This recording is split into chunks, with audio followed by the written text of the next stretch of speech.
Thank you, Sandy. Namaste to everyone.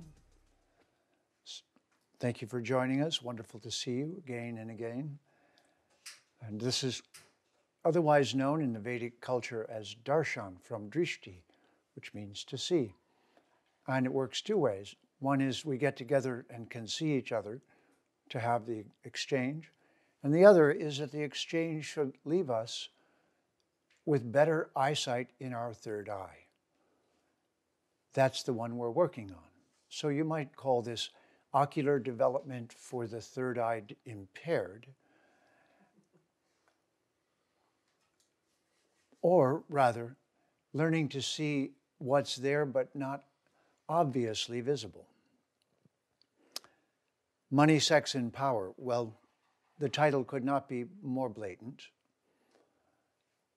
And it is because, of course, the subject we want to talk about is ancient, but its current form has changed and is twisted. But before I go further, this particular mantra is very apropos of this conversation. Om Guru Brahma, Guru Vishnu, Guru Devo, Maheshvaraha, Guru Sakshad, Para Brahma, Tasmai Shri Gurave Namaha. We looked at the right side, the left side, and the middle in that mantra. We talked to Shiva, Durga, and matter and entropy, left side. Brahma and Saraswati, creativity and bringing things into manifestation, right side. And we addressed Vishnu and Lakshmi, the middle path that brings balance to them. This is, of course, also the three gunas of creativity, destruction, and balance. And in many ways, the puzzle for this conversation is how do we take from nature and those around us in the just right way so that we are successful and have the things that we need. After all, the thing we should be asking is, isn't this a strange world where you have to go out and fight for your food? What a strange thing to be born on a planet where at first somebody feeds you, that's just to make sure you stay, and then you have to go out and find your own food. And the thing about being human is there's no obvious food. In some ways, we're the species that can eat anything, whereas every other species only has certain food. It's quite an interesting puzzle. And that puzzle is obscured by the moment in history in which you're living. So think of the three gunas again, and think of the three gunas being an incline, where at the top of it, you're maintaining the balance of nature. In the middle part of it, you're mostly thinking about what you're getting for yourself. And in the bottom end of that incline, you're at the most animalistic, least human nature. There's a very interesting coincidence linguistically. Hold on a second, we're having a little tea passed around. Properly speaking, we'll have tea while we're talking. So those three have been represented in various cultures in various ways. One of the ways you might have heard of them is the left and right-hand path. The left-hand path leading through dark methods to destruction.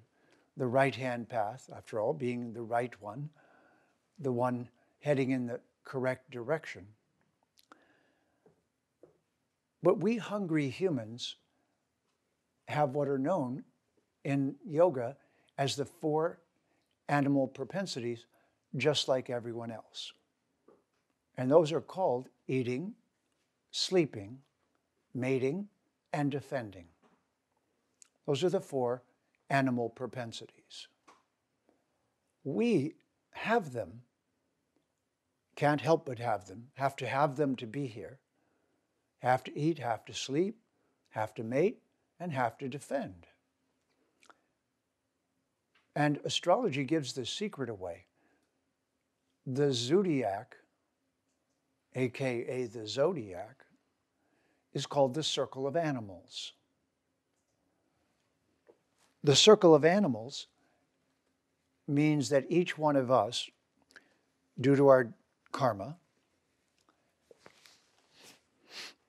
has actually been born with a particular animal that unknowingly we're riding. We're actually like the centaur.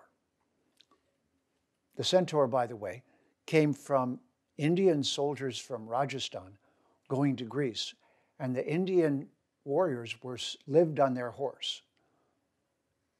And they were such good horseback riders and so inextricably woven in with their horse's destiny that they came to be seen as non-different from each other. So the half man, half horse was a poetic depiction of these amazing warriors.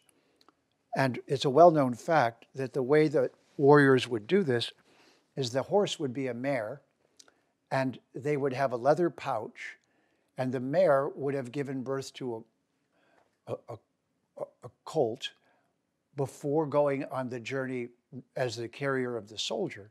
So she would still be lactating. And like a cow, the soldier would milk the mare every day, put the mare's milk in a leather pouch that was kept by the withers of the horse. That's the part right where your knee touches. And it's where the horse sweats when you ride them. That would clabber the milk, and the milk would make cheese and buttermilk. And at night, the soldier would live on the mare's milk, or in the course of the day. And this was the symbiosis between the animal and the human. And of course, they were expert bowmen, and they and the Mongols had this. It's a technique where you make reins, and then you make a special set of reins that are steadied on the wither of the horse for going forward, and a special set of stirrups that stick out to the side. So at a full gallop, you can stand up on the horse with your feet in the stirrups that are right at the top of the saddle, and you can shoot arrows at your enemy with the horse going forward and you shooting backward. And in this way, an enemy cannot pursue you. So the reason I'm telling you these stories is that we have to begin this story not where we are, or we won't have perspective. We have to begin it where the planet has been for hundreds of thousands of years, with our enterprising and entrepreneurial behavior being very much close and connected to the earth, number one. And number two, we lived with our animal nature. We were intimately connected with the animals of life all the time. And there was no such thing as life without that. And now there's a couple of things missing in our physical life that make a lot of philosophical concepts very difficult for us to truly grasp. That's because fire is no longer a part of our life. We have a gas stove or an electric stove, and it's really not fire, because a fire is something you have to light and tend to and watch out for sparks and then deal with the ashes. And a fire keeps you in the cycle of life, because you have to go out, get the wood from the trees, then bring the wood in, then build the fire. And there weren't matches, so you had to know how to build a fire.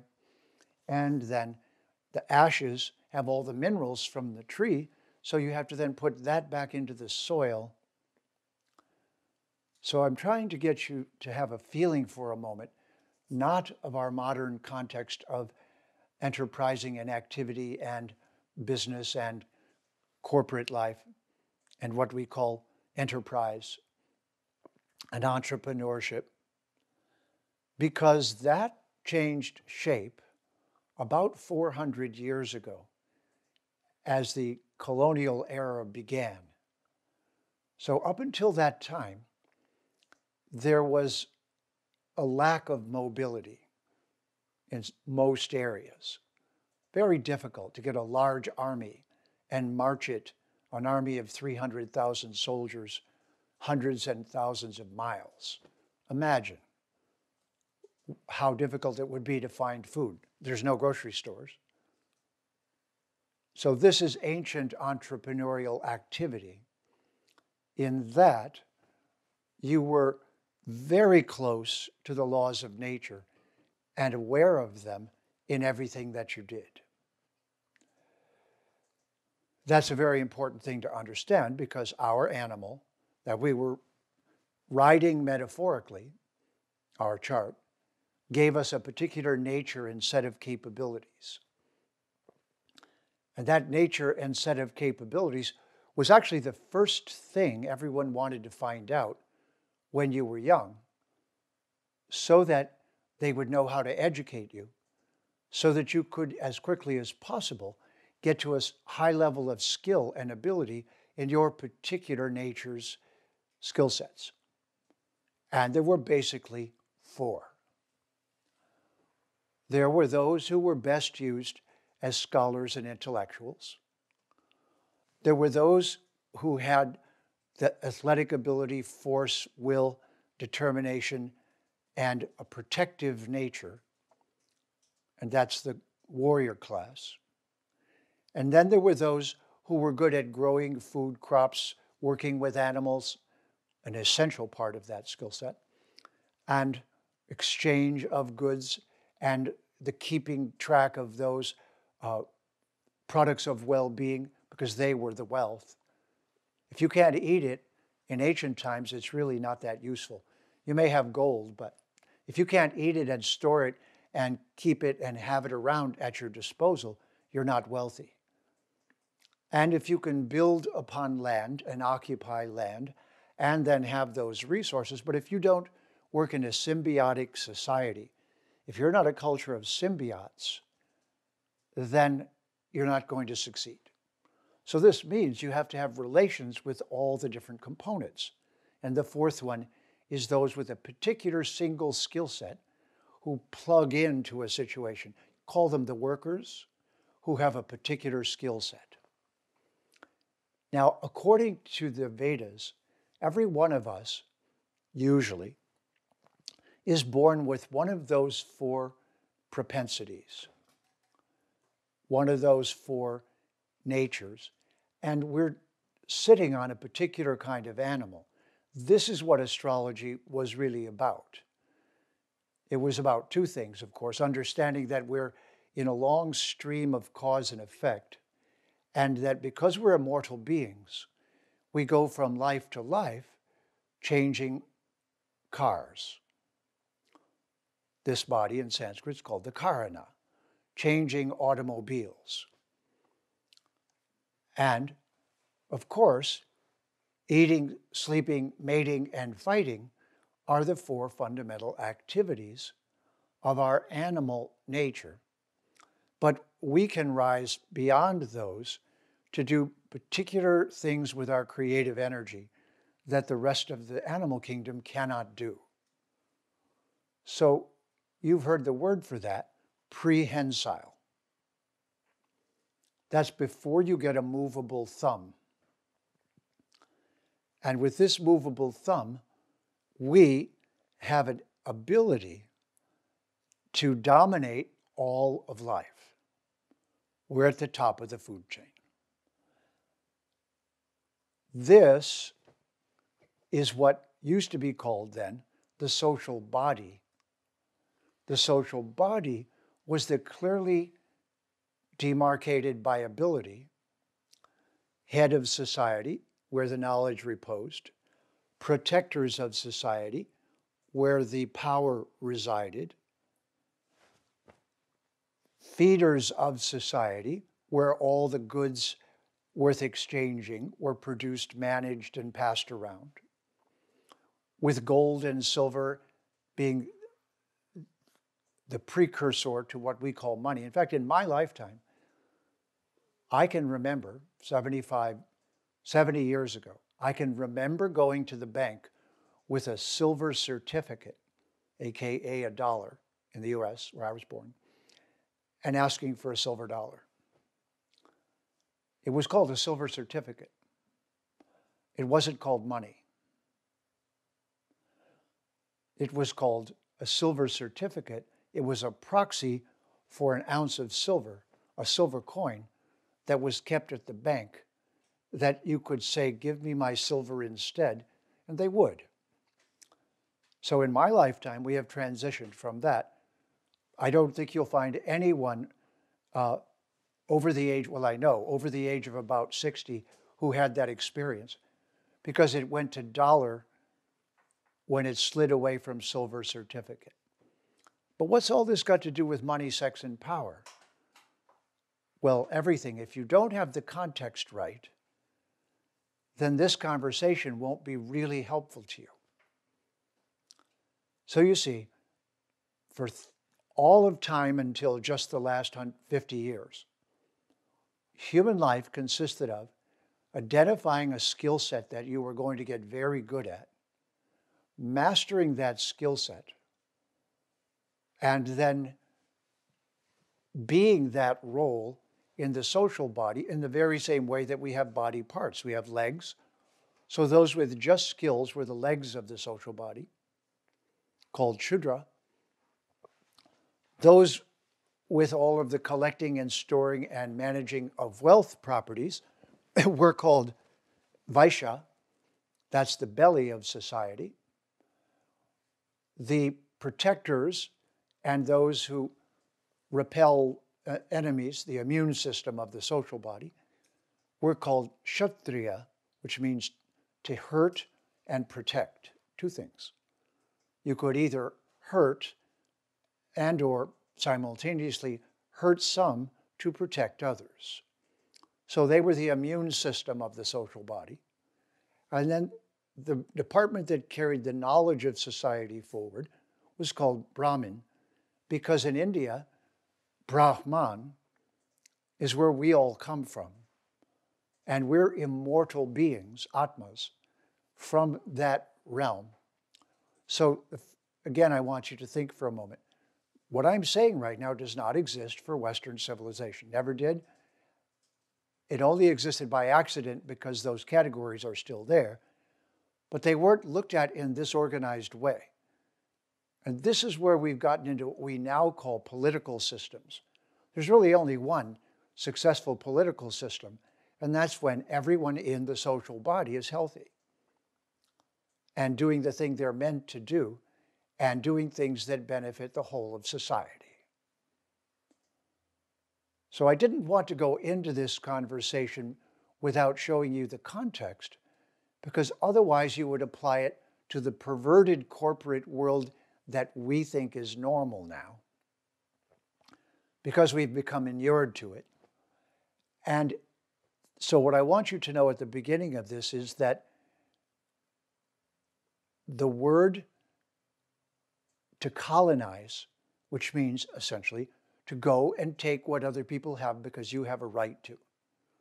So the colonial era was started by the Catholic Church with the papal bull that said any Catholic may go anywhere in the world that is not Christian, enslave the people, take what they have by force, own it, and take all of the resources, the land, the wealth, everything, and give a percentage to the church, no doubt.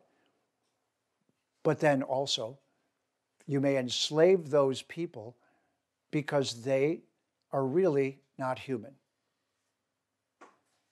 They're persona non grata. They're not really persons because they're not Christian. Catholic in particular. So that colonization, what I want you to understand, is that the word enterprise and entrepreneur all have to do with using our ability to manipulate our thumb to colonize, steal, take, enslave, and dominate. So what you need to understand is that the corporation, as we now call it, is just a smaller form of the same incorporation that the Pope granted to the world, because those corporations are chartered with a board of directors overlooking their exploitation of the planet and their taking of all of the resources that they can get. Their success is measured in how much resources they got. There is a CEO, the head, titular head of the corporation. There's a CFO, more in charge of the will this work or will this not work, business plans, all of that, and of course, money. Now there's one department missing, CCO, Chief Conscience Officer. When I worked at corporations, I'd already been in the ashram, so I called them corpsoration, that dead place I go each day. Why did I say that? Because I knew intuitively, not with as much focus and intellectual backing as I now have, I knew that the corporations were still just there to get as much money as they could. In other words, they were there for money, sex, and power. That was it. And they were still extracting the resources of the planet without conscience, without a cyclic behavioral attitude, without a cultural ethos that saw many lifetimes of evolution for all of the citizens, without a worldview that saw the animals and every living entity as atmas just like we are. None of that is present in the corporate model. So, of course, you could easily ask me, then why are you trying to help people be successful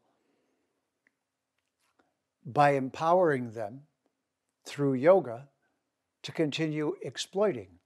And the answer, of course, is because yoga doesn't exploit. That's the whole point.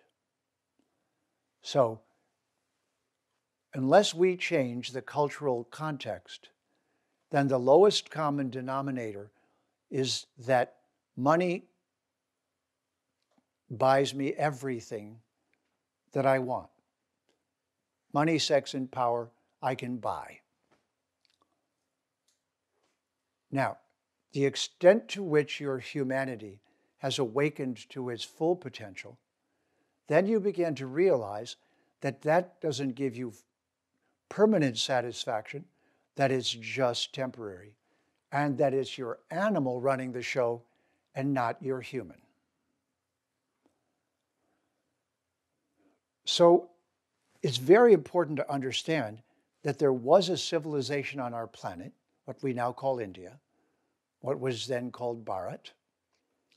And that Bharat, that place, viewed all the people in the society as beings whose abilities and work and relationship to society needed to be integrated into society. So you might say they cared for every citizen.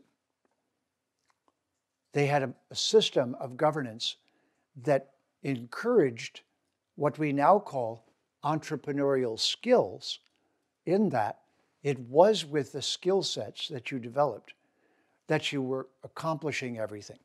But now let's give a yogic name for that. The Sanskrit name for all the things we do that are successful is that they are adhering to the ritam. The ritam is the laws of nature encoded into matter or prakriti that mean that everything works based on cause and effect.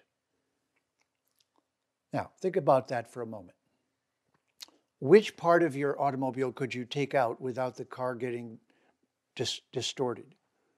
Is there an engine part you could just remove? Any serious engine part? No. Is there a part of the steering you could remove? No. All the parts in the automobile have been put together so that the entirety of the automobile will work as a single unit, which means it's following the laws of nature, the ritam. So, yoga is simply the worldview that says the following. First, that we're immortal beings from a realm called Brahman. We've chosen to come and experience the other realm called Prakriti, where everything is temporary and governed by rules known as the ritam or the laws of nature. Therefore, everything there happens within time, has a limited duration, watch the left and right, has a beginning and develops and produces byproducts and withers and dies, three gunas. At the beginning, it's born, the creative impulse. Then it begins to undergo entropy, but for a while it's at its best. And then the entropy is called aging and wearing out. And everything here does that. This means there's nothing new about developing a skill set and going out into the world and extracting energy with that skill set. That's called life. And a highly sophisticated culture, the components that were needed in the social body were understood exactly like a doctor would understand them in our physical body. Can we remove the lungs and still have a functioning body? No. The liver? No. Kidneys? No. None of the essentials. So just think of these essential social bodies. Now think for a moment, score our modern world on how we're managing the social body. Think about it. How are we doing? Taking good care of it? Managing it? Making certain that every adult, if they're willing to have it, has been trained in a skill set that makes them a valuable part of the body, the social body? No. We don't have that. We complicate that by names like socialism and capitalism and this and that. Naming in a way to gain, it's a power game we're playing over who wants to own the whole mechanism. Great, well, what if you had 10 feet? Would that be improvement? If everybody was the feet? No. Now your hands are feet. That's not helpful. That's prehensile. That's called a four-legged. So this entrepreneur is when you have an opposable thumb, you realize you're the Atma, you're riding an animal, and that gives you particular skill sets that if they're cultivated, they will integrate into society and make you successful, make society successful, and then that successful society, if it's properly constituted, will think of the next generation while they're making the next generation and make sure that the world is ready to receive that next generation.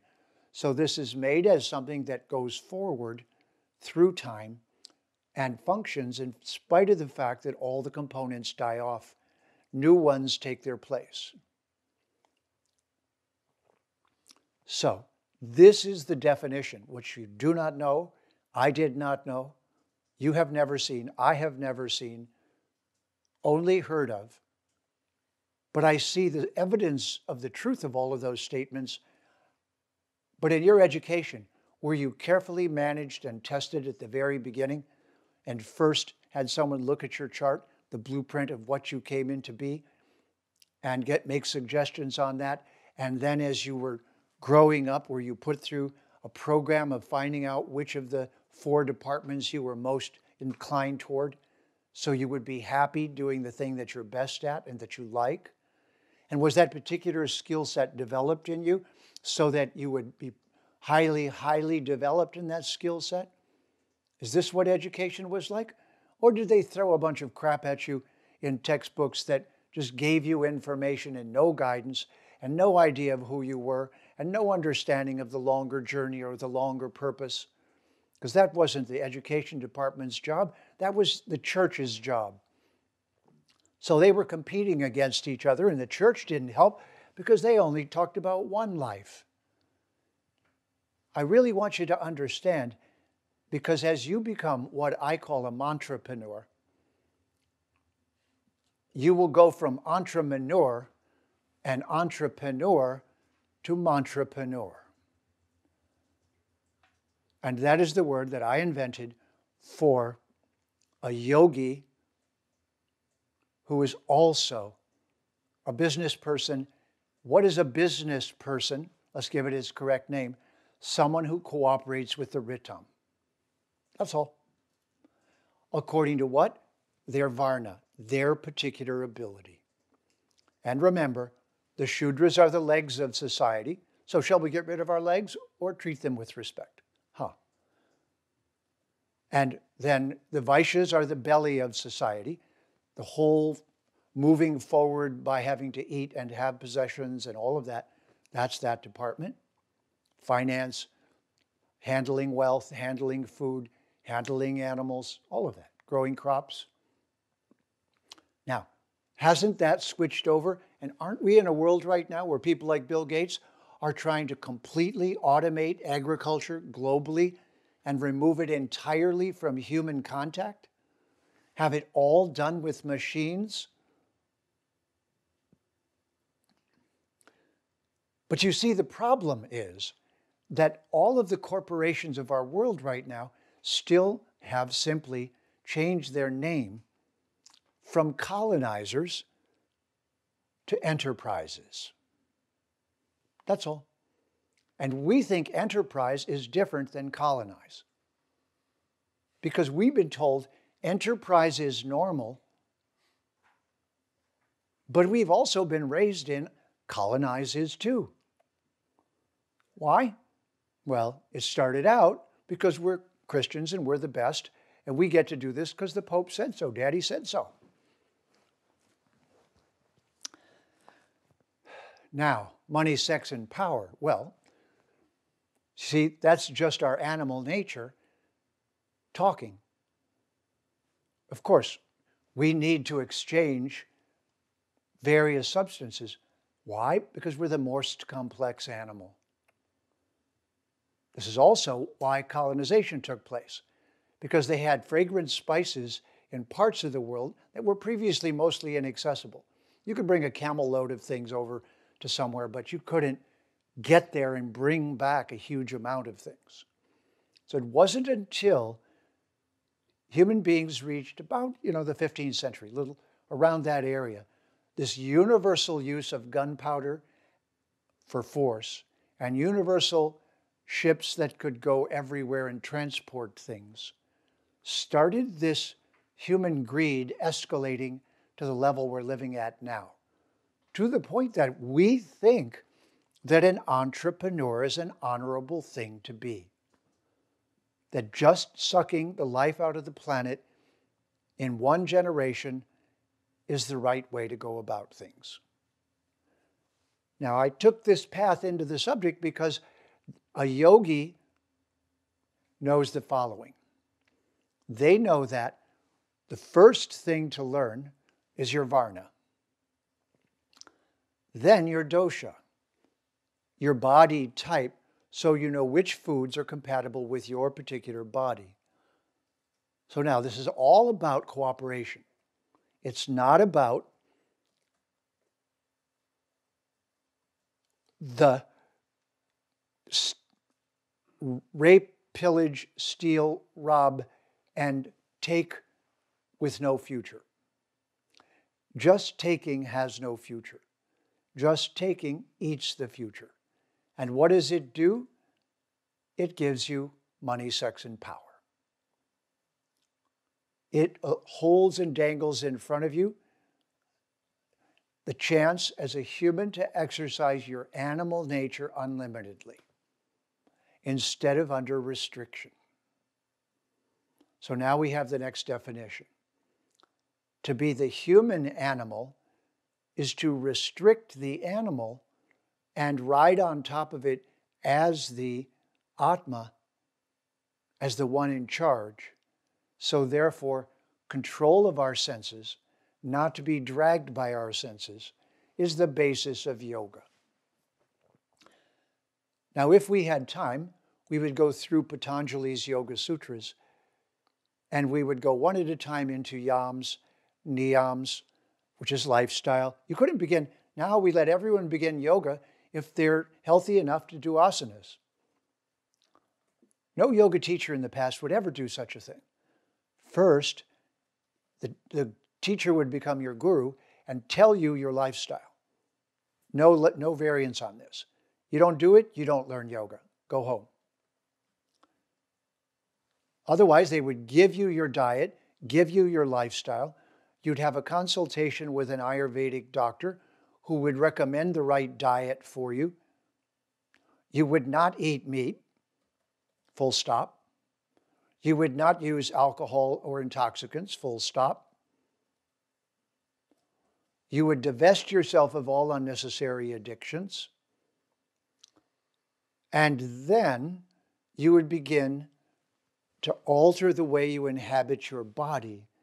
And you would be taught that you're the Atma. Is that happening in yoga classes these days? No, not at all. It's your asana, your cute asana. It's not your Atma. It's your Atma.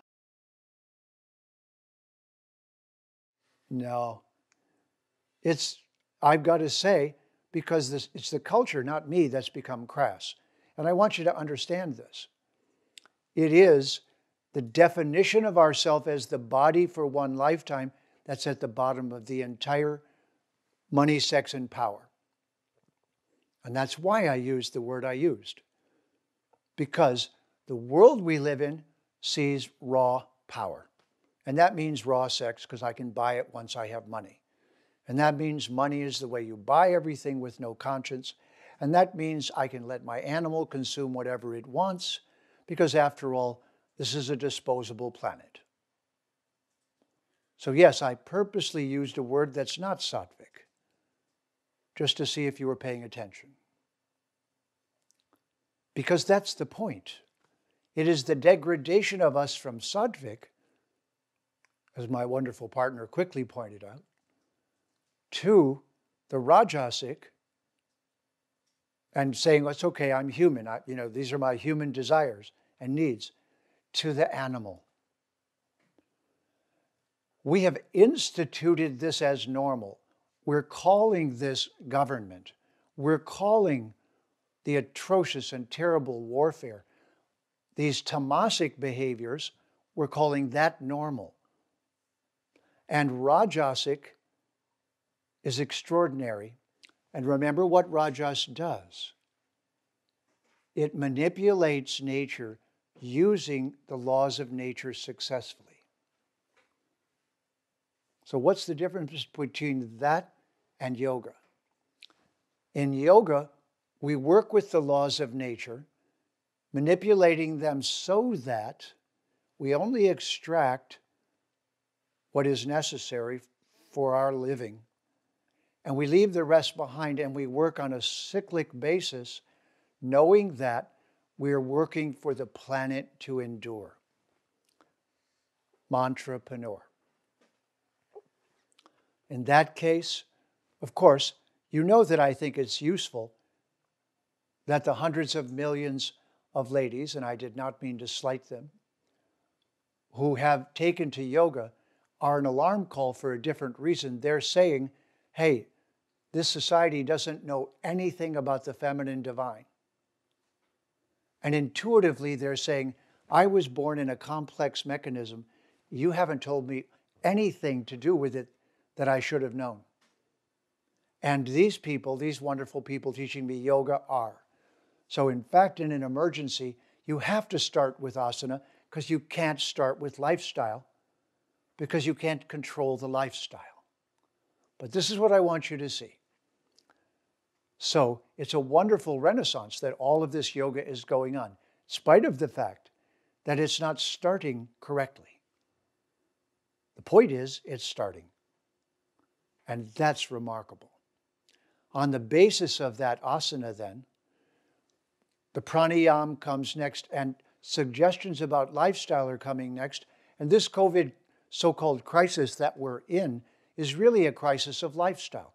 None of this would have occurred as a social phenomenon if an emphasis in society was upon lifestyle, well-being, vitamin D, zinc, other things that everyone should be having, an arrangement made for every citizen to have access to those things that create well-being, and an attempt to find them work that matches their nature. Do we call this communism? I don't think so. I think we call this yogaism. We call this Vedicism. We call this the long view. And then what enterprise is extracting and keeping just the right amount of energy and circulating the rest. The mistaken word in English, charity. The correct word in Sanskrit, dhanam. Dhanam doesn't mean charity. It means circulating energy all throughout the social body, as if the whole social body is a being with a state of health or not. So look at our social body right now. How are we doing? Look at the companies, so-called entrepreneurs, selling junk food, toxic, poisonous junk food. So if I suggested to McDonald's that all of its employees start doing yoga, do you think they would do that? Would that match their ethos? You know, hamburger, a Coke, some fries, and some yoga. That's perfect. Eat food that kills you and try to bring your body back to life at least. So you see, this conversation, I should be doing this on national television. I should be saying, why aren't we holding all the corporations accountable to redistribute a certain amount of the wealth they're extracting? And you know where I'm going.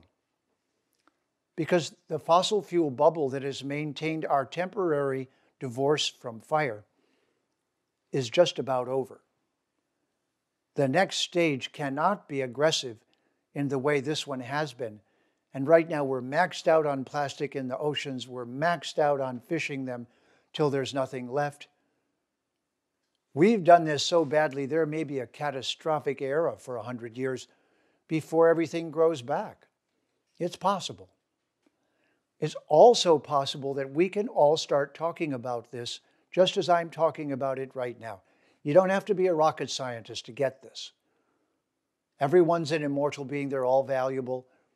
The planet is an entity. We need to work together to hold that entity together for everyone's well-being. It's called loka samgraha. Where you are, that's the loka you're in, your location, Sanskrit word loka. Hold the loka together. So as you walk through each day, do whatever you have to do to hold life together as you can see it needs to be held. So what I really designed these classes for, aside from money, sex, and power, you are not going to give up money, some exchangeable form of wealth. Yoga doesn't say there's anything wrong with sexuality. Yoga simply says anything that you get from nature you can utilize in a divine state of being, or you can degrade yourself with it. Why? It's called the gunas. Rajas can make you go up if you aim that way, and rajas can degrade you with entropy and drag you down if you let yourself be dragged that way. If you don't go up, you will go down. That's the law of nature. That's the law of entropy. If you don't make arrangements to go from selfish to broad-minded and with a wider scope of vision, then you will be an extendable, selfish what? So I'd like to give you a word for this. Two kinds of human beings on Mata Bhumi. Parasite and symbiote. Raise your hand. Which are you? I know the answer with all of you. When did you decide to be a symbiote and not a parasite? Think about it. At what age did you begin to go, something's really wrong here? I don't know what exactly to do, but I've got to do something. And you changed sides psychologically. You said, okay, I just can't join in with the army of ants devouring our planet with no regard for its future. And this led you one thing to another thing to another thing, to a yoga class, to something. But what's really happening right now is as we are confronted with a planet brought to the brink of peril by entrepreneurs, we are now, if we're paying attention, seeing what's going on. And the media has, it's almost as if the Devas said, we better give them technology so they can see everything, because we need all of them to see what they're doing so they can all change their mind. It's possible right now that just what I'm saying, which is just very standard, basic Vedic knowing, any Vedic teacher could do what I'm doing right now. They just have to speak it in the right sequence. Anyone who sees this has got the picture now, that they've got to hold a many lifetime view for themselves and the planet. That they've got to say to the planet, I'm a symbiote with you, not a parasite. I'm not sucking you dry and here to take what I can.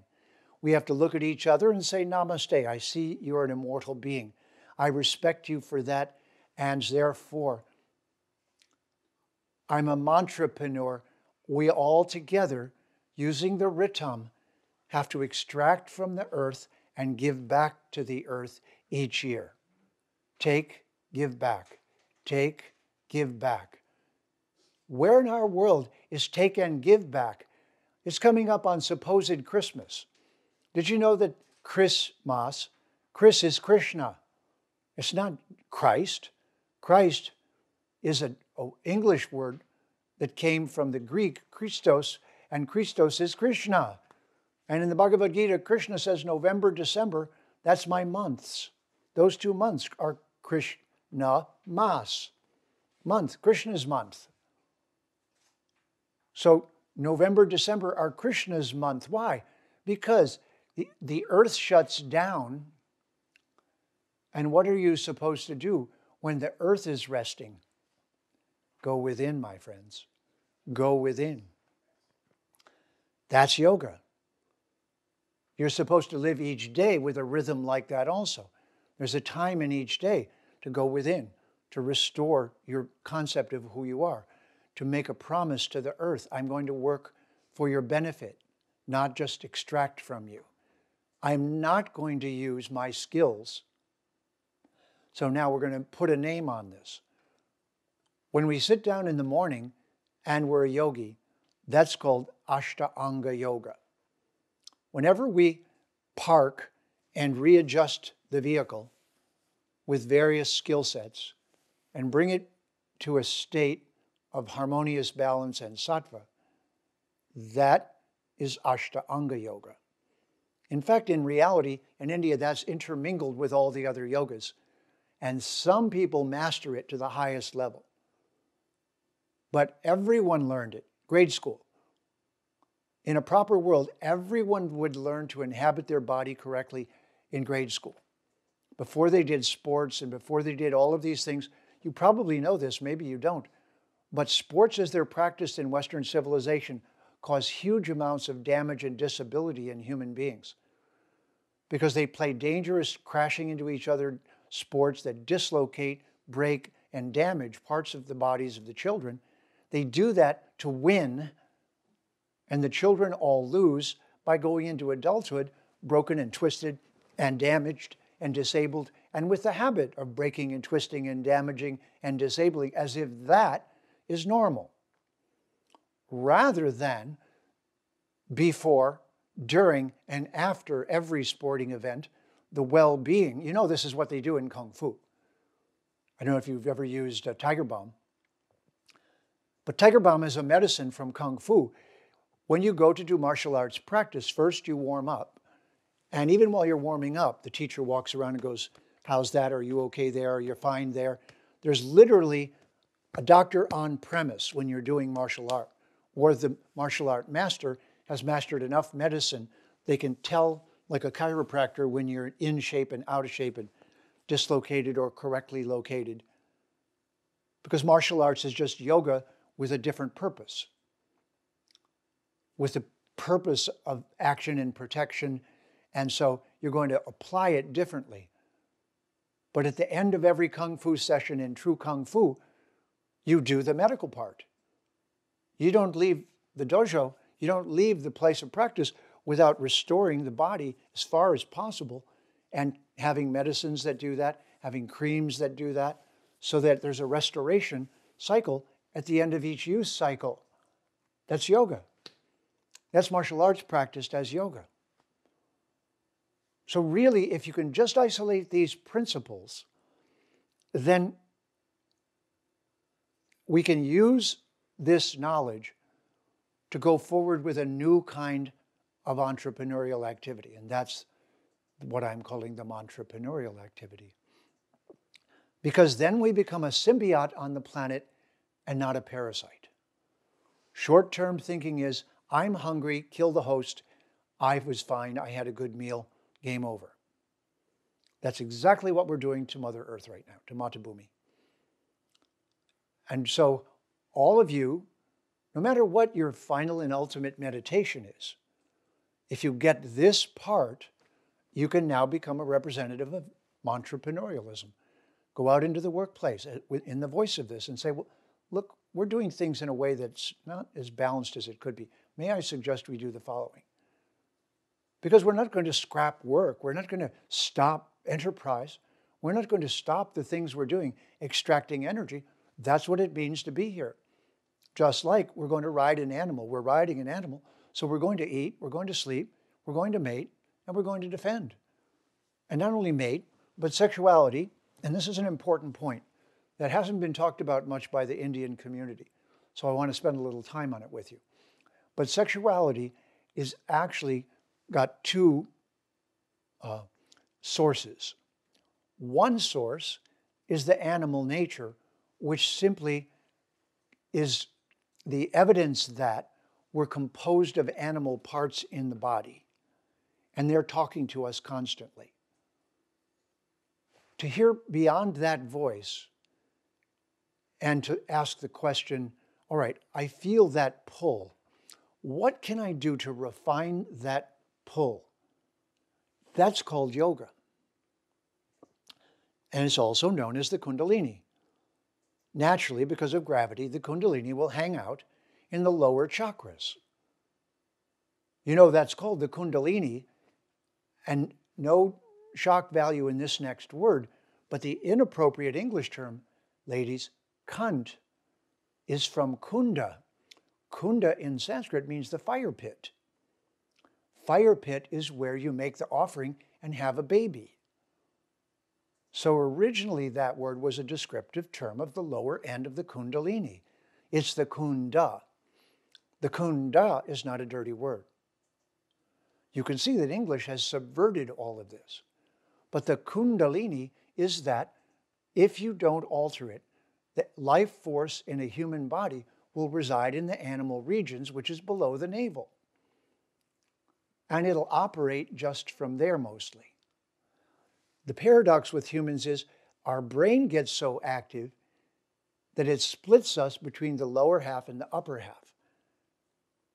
And anything that integrates those two allows the Kundalini to flow from its animal nature to be refined, rejuvenated, brought up to the navel, brought up to the heart, brought up to the throat, brought up to even include and open the third eye.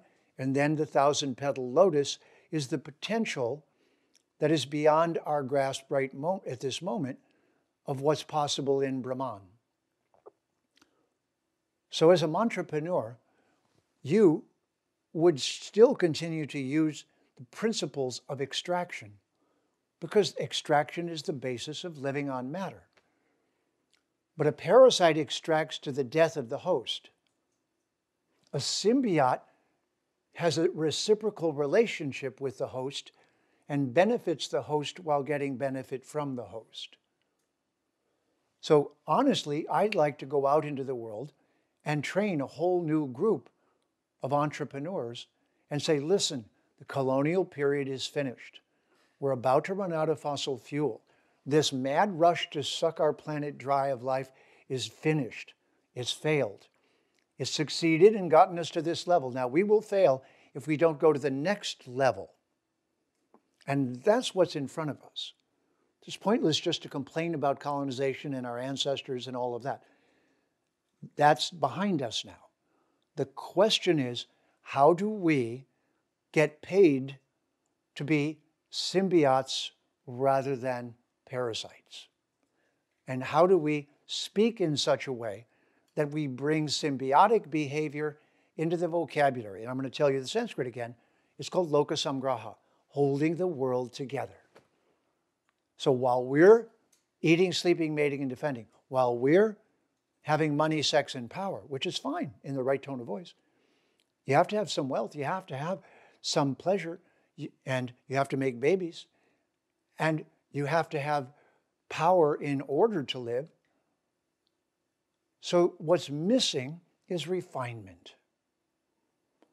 And again, I'm going to say this from Patanjali's perspective. Remember that the Yoga Sutras of Patanjali begins Atha Yoga Anushashanam. Listen carefully. Now, and now doesn't mean whatever now you decide. Now means now that this person has decided to become a symbiote, let's do yoga. They're no longer just an animal.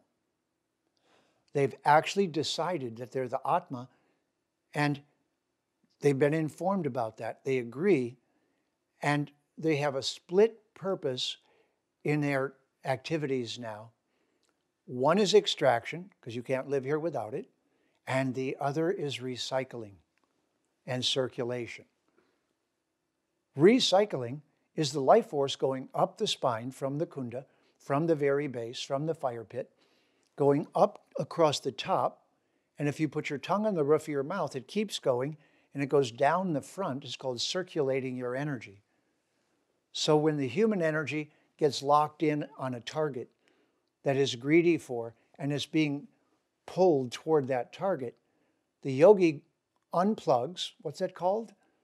When you unplug and then plug within, turtle legs going in, pratyahara. You pratyahara, you go.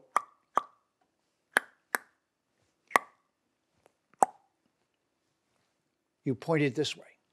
You go, ho. Now the energy's pointed inward rather than outward. If you don't do this for a certain amount of time each day, you don't practice. But if you do, then you put the tongue on the roof of the mouth, lock the Kegel muscles in the genital, in the prostatic genital area, that anal sphincter muscle that you can squeeze, that squeezable sphincter muscle down there, and your tongue on the roof of your mouth signals the energy go up instead of going down. You lock off the bottom and you point it up, and it goes, whew. So this is yoga. Then it crests over the back of the top of the head, goes down the front, and opens the eye of discernment. And now, that steadied us. That steadies our balance, because it's the balance that we're trying to embody. So this is otherwise known. The next part is known as karma yoga. The yoga that you practice while you are doing the most complicated thing. Kind of like being a tightrope walker on a motorcycle, on a one-wheeled bicycle, going across the cable while drinking tea. Welcome to being human. We're multitaskers. And after a while, we learned that. So here's the secret. So when Atha Yoga Anushashanam, when the person is ready, the guru says, yes, I accept you as student, begin with this. And of course, it's the yams and niyams, so that your lifestyle encourages what you're trying to do. If you eat the wrong foods, if you eat at the wrong time, if you don't have the right way of living, then the unbalances from that will unbalance you and you won't be able to do yoga. So, yams and niyams.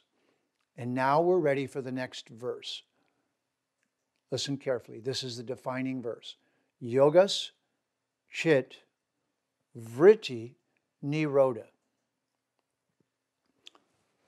Yoga is removing the places where we have become twisted for some reason. And after all, remember, our planet is twisting. All the planets are orbiting. Everything cyclic is twisting us. Cycles are twisting us. So there are many reasons we could get twisted here. And those twists are called vrittis. Yogas, chit. Chit is the consciousness of our Atma. Vritti, the twistedness of the world, has overtaken our consciousness from our Atma, and it's now twisted. So yogas, chit, vritti, nirodha. Yoga is untwisting the consciousness from the vrittis that are containing it and twisted around it and subverting it and distorting it.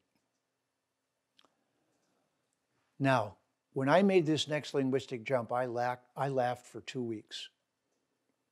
It took me quite a while to get to understand this, and I'm the first, I think, person who has. But the word advertisement is vritti, vert. Advertisement. Advertisement, which is the key to enterprise and entrepreneurial behavior, is twisting the consciousness of people subconsciously so that they will unconsciously do what you want them to do, which is, of course, consume your nasty product.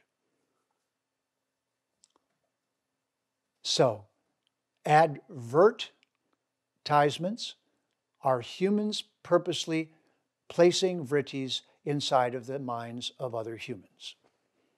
Here's how it works. A family, a husband and wife, 2 kids, in a clean, nice-looking automobile are driving along and laughing and talking to each other, and the kids are giggling in the back seat and playing with a toy.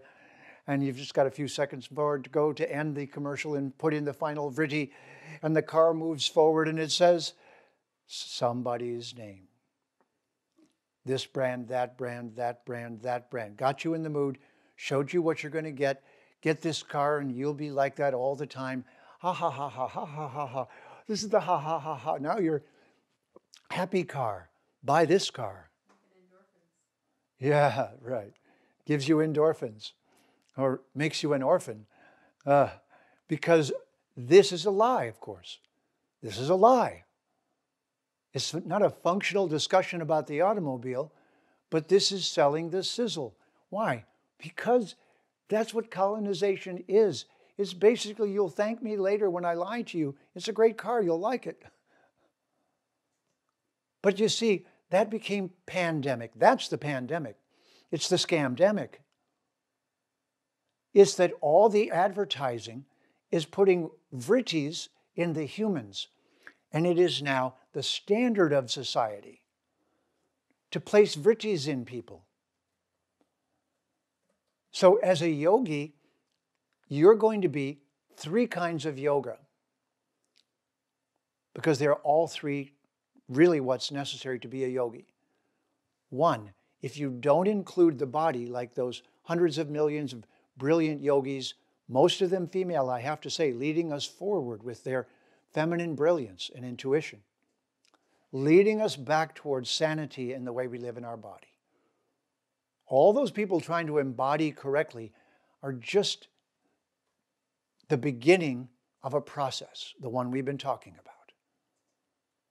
And the next step of that is that we have to redefine ourselves and have a purpose of only consuming what is necessary. This is the principle of yams and niyams, which is to live in as balanced and sattvic a way as you can, not rajasic, not tamasic, not just selfish, not destructive, but balanced. So to bring your consumption of everything to a balance point.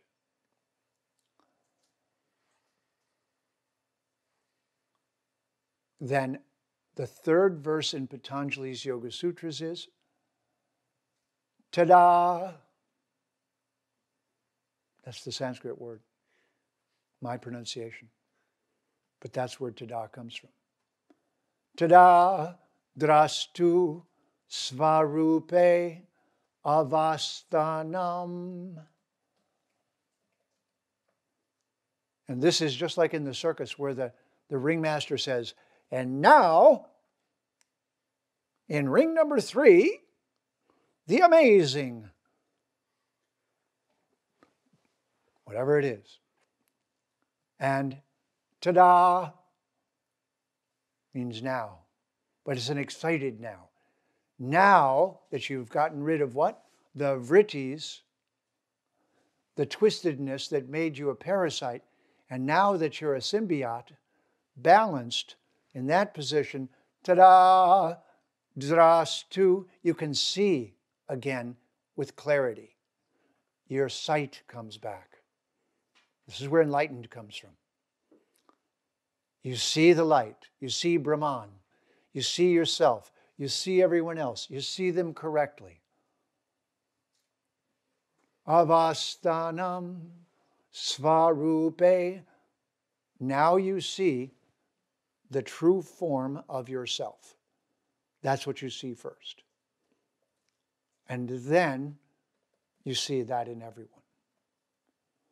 When you see that in everyone and yourself, you become very skilled at guiding them to find their balance point, given their particular dosha, their particular gunas, their particular body, its particular nature, whether they're meant to be a professor, a protector, a producer, or a provider.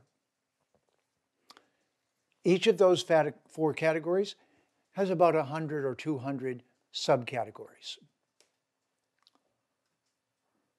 So this is not a caste system.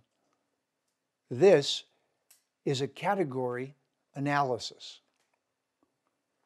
Education should have been a category analysis, refined and refined and refined, till the older we got, the more we could say exactly which subject areas we wanted to master and were most skilled at and showed the most ability in. We were taught to inhabit our body. We were then going to be interesting and useful components in the social body, performing a particular set of responsibilities, which everyone knew as the codes of conduct for that particular department. Why? What did we say at the beginning? The whole thing here is running on cause and effect. Therefore, every part has an influence in some way on every other part. This is what we have lost. We've got mindless communalism and mindless extraction. Because until we become the Atma, the participants lose themselves in either case. In either culture, they lose themselves. So I would like to give you a name for this that I came up with earlier this year, and that is Dharmocracy. I hope that with this yogic Vedic knowledge, you become a mantrapreneur, and by your personal example and words, show everyone how to live together in a dharmocracy where everyone is unique according to their karmic abilities and the same because they're the Atma, and where we have a group purpose for the whole planet, hopefully which we inspire everyone with rather than at gunpoint. But if necessary, if there's something worth fighting over, it is to stop destroying the planet and to find a better way to be here. But to do that, we have to educate. I would like to suggest to you all that you are the pioneers, just as I am. I'm a few years pioneer ahead of you, but all I'm doing now is being the voice of the historical moment. This is not only yoga. This is not only the knowledge of the Veda. This is the medicine for our planet. and always was. And all the ancient seers knew that if they taught this culture of balance, they would prevent the unbalance we're living in right now. And we're all, like some kind of alcoholic or drug addict, we're addicted to a world which is like this because it's all we've known pretty much. And if we've been paying attention, we see the parts where it's not like that and we go, wait a minute, we're losing that. And that's right, we're standing right at that moment, right now. So money, we don't need to get rid of it. We need to define it correctly. Sexuality, we don't need to get rid of it. And this is the part I haven't told you yet. So we know where the downward path of sexuality is, and that is when you feel like it, you just go have sex with someone. Doesn't matter who they are, as long as they smell good, then go for it. So we all know that's the most animalistic way you could use your sexuality. So what's the high end? What's the sattvic end of sexuality? Doesn't it start in the ecstasy somewhere in Rajas? Isn't there a hunger for the beauty of the world and for other beings? And doesn't it become a composite experience? And don't the sexiest people who really get this become artistic? Don't they say, well, you can't just stand around all day like some kind of crazy animal having sex every 20 minutes. What if you turned that energy into something creative? Oh, I know, we could make babies. Yeah, but how many do you need to make? 10? Wouldn't 2 or 3 be better for the planet and you? So what do you do with all that energy? Creativity. So the beauty of the universe is an invitation for us to become creative. Sattva is rajas that isn't selfish. And as it moves up the channel, 2 things happen. The lights don't go out even when you sleep. Just a few hours of the day, they flicker a bit, but the rest of the time it's steady. You're steady in who you are. You're steady on that understanding. And you're steady in a state of ecstatic being that no material activity can give you that amount of. This is very important. It isn't that you go cold turkey and never have pleasure. It's that mantras and state of mind and the state of consciousness remove the vrittis. When brought together with the correct use of the body, the correct use of the breathing, an integrated lifestyle, and all of this clear the chaos of our association with the human body, and suddenly you're riding on top of your zodiac instead of underneath it, or just being it. Now you're in the saddle. And that same beautiful relationship that soldiers who were protecting, hopefully, had with their horse, you have with your vehicle and with everyone else. And when someone says, what should we do? The first thing you say is, lokasamgraha.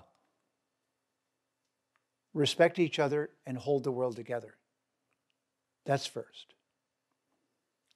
Next, respect each other's individuality, because every one of us chose at a certain point in the past to go on this adventure.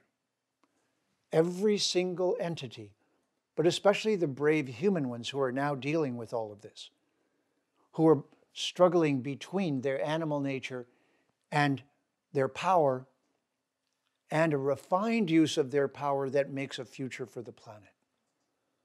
That's sattva. That's yoga. That is your true svarupe, the true form of yourself. Tada, tada, drastu, svarupe, one's own true form. Avastanam is now seen, is visible. This is the goal of yoga. This would make you doing business in a different tone of voice with corporations who have a self-imposed mandate to help society with their resources. Now, you and I know that there are some entrepreneurs out there who are instinctively doing this, or even through knowledge and education. But the more we can talk about it coherently, which is what I'm trying to role model for you, then what we call sex becomes ecstasy. It's ex-sex. It's ecstasy. Sex hinted at it. At the high ends, it becomes aesthetics, beauty. It becomes the continuation. It's the extended. If you study the Taoist material on sexuality, Stephen Chang, Montauk Chia, various like that, they have given the secrets to this that the Chinese mastered, which is instead of sexuality constantly driving everything downward, you close off that gate and you circulate that energy. And when it's circulating, it's like a cyclotron. It amplifies. It becomes more and more an asset and resource to you. And instead of driving us in a particular direction that's distorted, sexuality now becomes governed by the fact that we can control and circulate our own energy. And then, in the right situation, the intimacy that we exchange is a metaphor for the beauty that created this world. This is the high end of sexuality. It's not just reproduction. It's not just animal pleasure. It's aesthetics, art, beauty. It's the refinement of those energies into something that beautifies the planet. So it's a saying amongst yogis that all yogis should be poets. Because the symptom that you're making progress in this endeavor is that your words become more and more precious, more and more clear, more and more useful to hear. And what that leads to, you may say, oh, but I'm not a poet. No, nobody is a poet. They become one at a certain stage of evolution. But being a poet is actually the symptom that this chakra has opened. And when that chakra opens, the things that you say reflect the visions that you're seeing, and the fact that the vrittis have been removed allows you to become a creator, a co-creator. And this is the long game, long view. This is when we become self-governingly participants in a dharmocracy. Now, we need to say dharma just for the moment. There's one word that permeates many Sanskrit words, and this is the word ritam. You can almost hear the English word right away, can't you? I got, you got, right. I got rhythm, you got rhythm. Right away, you can hear it. Ritam, rhythm. Rhyme, okay? What is ritam? It's the ri. What is ri? Ri is the yogic Sanskrit understanding that matter is permeated by a purposeful divine intelligence, which has organized it into cause and effect, because cause and effect leads us back to understand who we really are, eventually. That process is called, I told you there were 3 yogas, actually 4, but 3 for our discussion.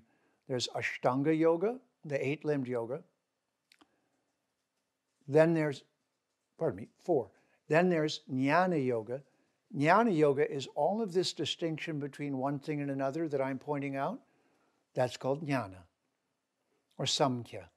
It's the analytical study of what we're surrounded by, and ourselves, and all of the components. So that yoga is a necessary yoga. Along with it, the Ashtanga Yoga, where we inhabit the body correctly. We live in it and we are able to utilize it, but in balance and harmony with the laws of nature.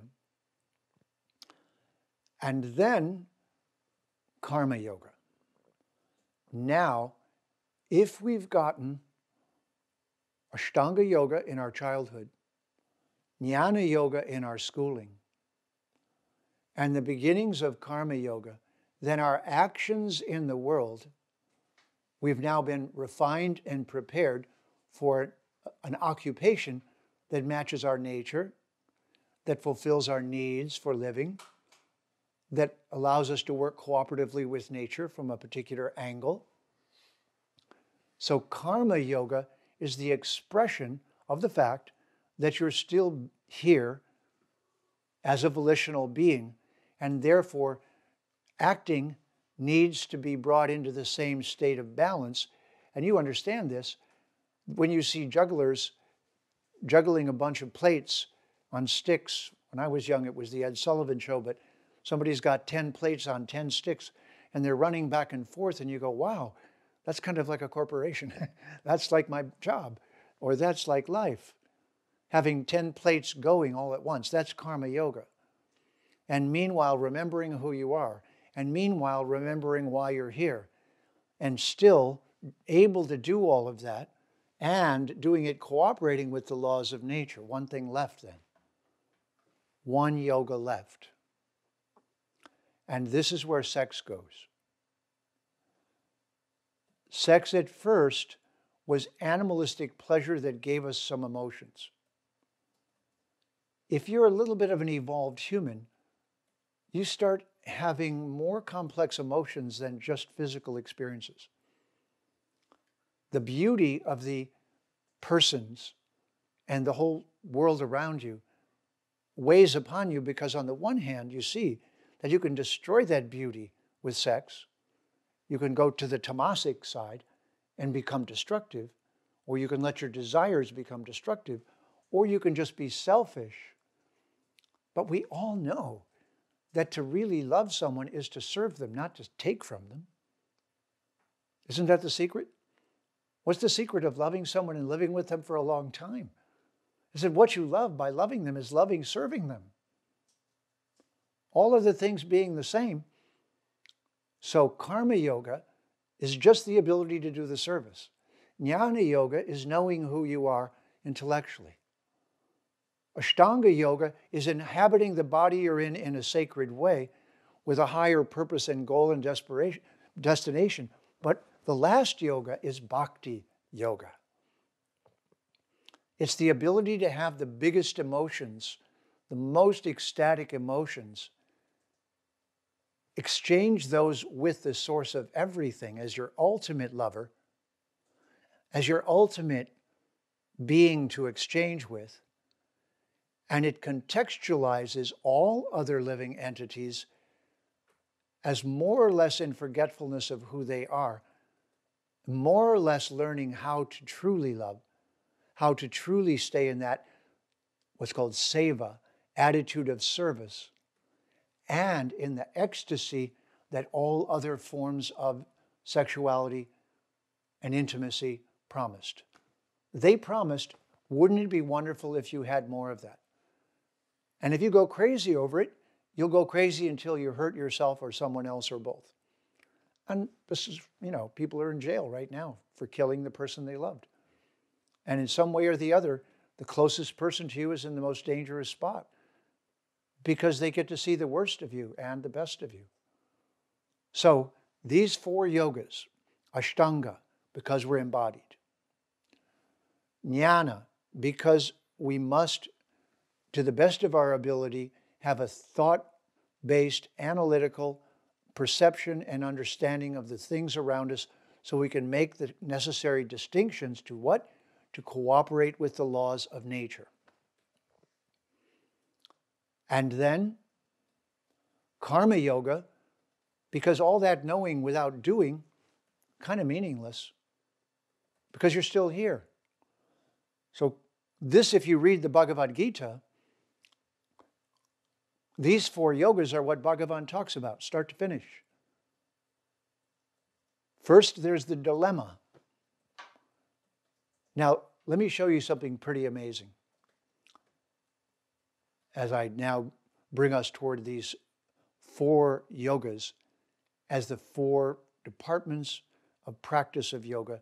When you're ready, when you feel enough enthusiasm, you'll begin to practice in this 4-fold way. The family that Arjuna in the Bhagavad Gita comes from is a royal family with extended cousins and 2 groups on either side of the family. And so the father on the side of Arjuna and his brothers, Pandu, and they're called the Pandavas, the 5 brothers that are the sons of Pandu. Pandu then passed on, and those 5 brothers were under the care of their mother, but still in the family, in the same royal family. The eldest of the Pandavas is Yudhishthira. Yudhishthira. On the other side of the family, the father of 101 children, 1 a daughter, 100 sons, the eldest of which is Duryodhana. And the father of that branch of the family is Dhritarashtra. Dhritarashtra was born blind. And he is the parent of the antagonistic side of the family, who are going to embody for us antagonism toward the principles that I've been describing to you. The Pandavas represent a positive relationship to these yogas and to this idea of cooperating with the planet. At any given time, these 2 sides of the human family are always at odds. So that's one of the teachings. The king who was blind, who gave birth to the antagonist, Duryodhana, and his brothers and sister. Dhritarashtra, Rashtra in Sanskrit means the land. And Dhrita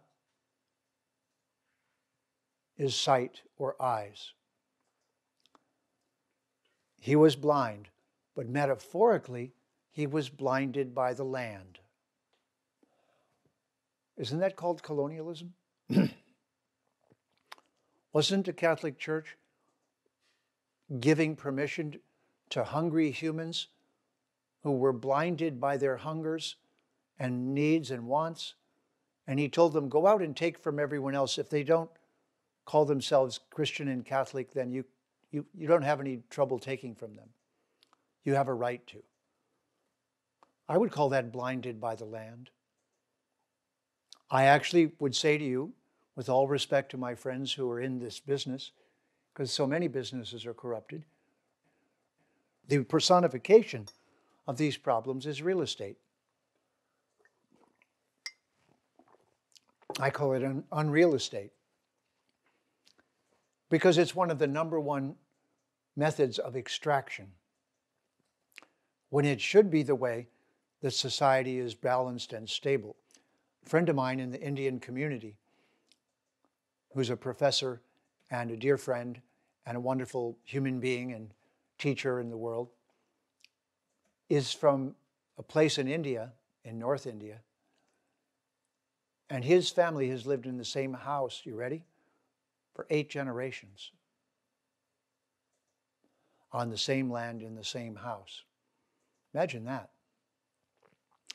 Imagine that, having that place and having a root and fostering and nurturing a family environment where everyone was happy to stay and stay a member of that family.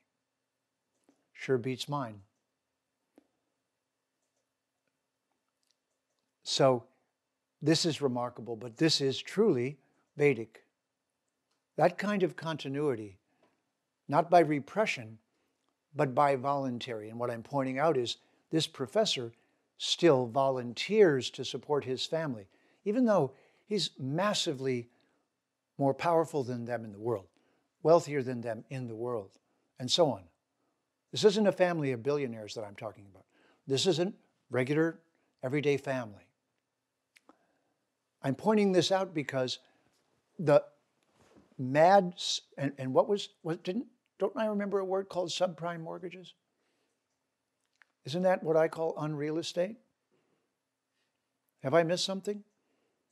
Wasn't that where we should have learned what we're really doing?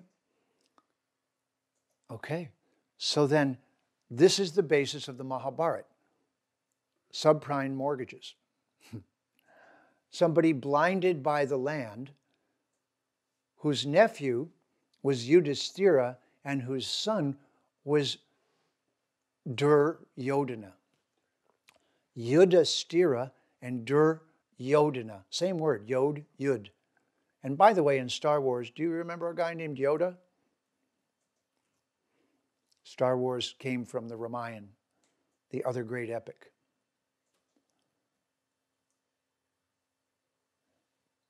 So, Duryodhana means dirty fighter, and Yudhishthira means dharmic even in battle.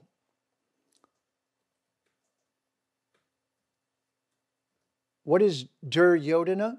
How about dropping atomic bombs on innocent civilians in Hiroshima and Nagasaki? That's the dirtiest warfare if it gets any worse than that, it's not even imaginable. But even that, I still find it unimaginable. It was a big alarm clock going off, going, big trouble, big trouble. Human beings willing to annihilate what they spend their life protecting, their children, their family, their cat, their dog, their grandmother, their grandfather. We just evaporated them and went, that's normal, we have the power.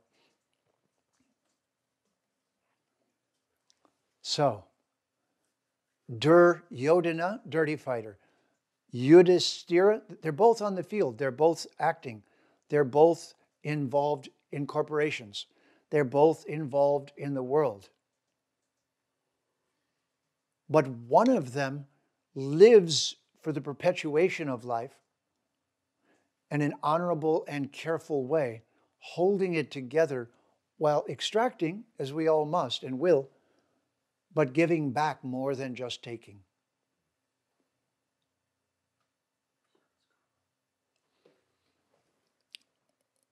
The teachers of the Mahabharata and the Bhagavad Gita say that the Supreme Being, ultimate being, Bhagavan, Sri Krishna, came to earth about 8,000, give or take, years ago, and arranged for the human beings to have this conflict to demonstrate these principles for us, arranged for hundreds of millions of humans to be organized in a particular pattern that would embody these principles so we could understand them. And then in the midst of that spoke the Bhagavad Gita, 701 verses, clearly articulating the principles I've just been sharing with you, so that we know how to be a mantrapreneur. To be here, we're supposed to have the experience of being here. That means we're supposed to have sex. We're supposed to eat. We're supposed to dream and sleep. And we're supposed to experience the pleasures of being here. And even we're supposed to learn how to defend and protect that which is sacred and that which is worth protecting and preserving.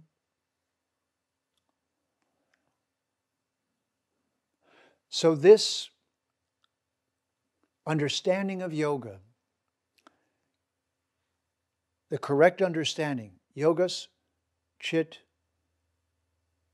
advertisement, nirodha. Yogas, chit, vritti, nirodha. This ta-da!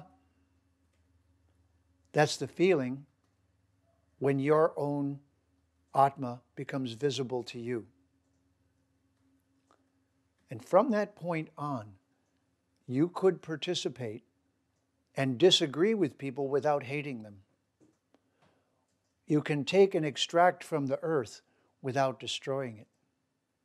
You can have instituted times of year where we observe, like Christmas.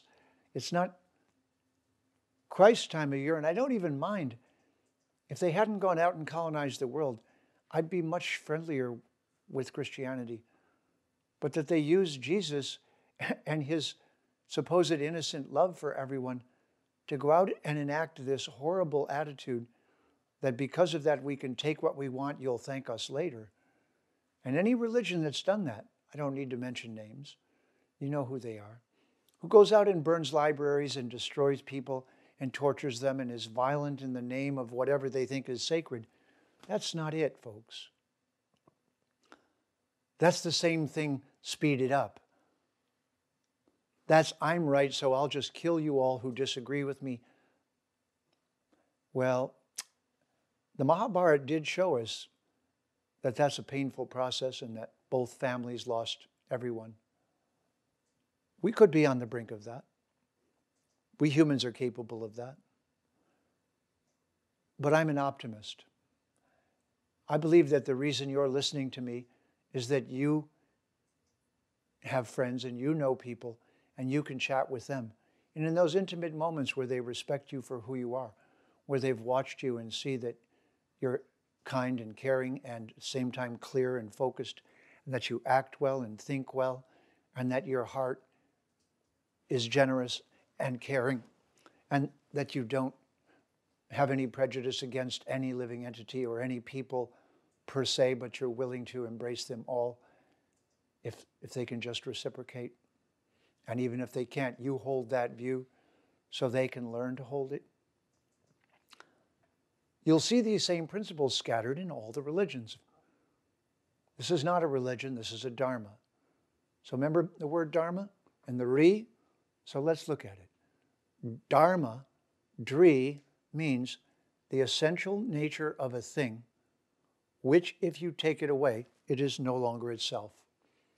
I'm holding some water. The essential nature of water is well known to all of us. There, it just relieved my throat, my voice, my body. I'm mostly made of water in this physicality.